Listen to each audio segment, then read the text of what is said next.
হরে কৃষ্ণ, রাধাসখী রান্নাঘরে আপনাদের সবাইকে স্বাগতম। তো আজকে আমরা ভগবানের জন্য তৈরি করছি বিট কিংবা বিটরুটের সালাদ। তো এখানে আমি নিয়েছি একটা গোটা বিট, তো আমি এখানে অর্ধেকটা দেব।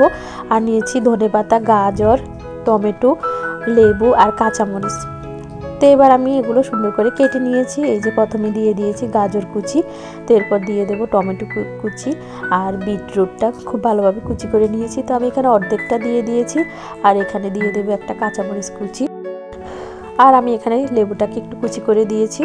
আর দেবো ধনেপাতা। তো লেবু আর ধনেপাতাটা দিলে খুব ভালোই হয়, কারণ অনেকে বিটরুটের যে একটু গন্ধ হয় ওইটা পছন্দ করে না। তো লেবু আর ধনেপাতাতে কিন্তু অবশ্যই দিবেন, তাহলে কিন্তু আর বিটরুটের ওই গন্ধটা লাগবে না বেশি একটা।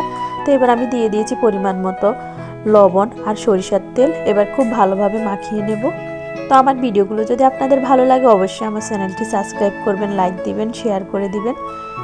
তো এবার খুব ভালোভাবে মাখিয়ে নিলে কিন্তু রেডি হয়ে যাবে বিটরুটের সালাদ। আর এটি খুবই পুষ্টিকর, সেটা আমরা সবাই জানি।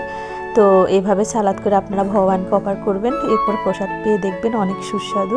তো এরপর এটি আমি ভগবানকে অন্যের সাথে অফার করেছি আর সবাই মিলে আস্বাদন করেছি পরম সুস্বাদু কৃষ্ণপ্রসাদ। হরে কৃষ্ণ, ধন্যবাদ।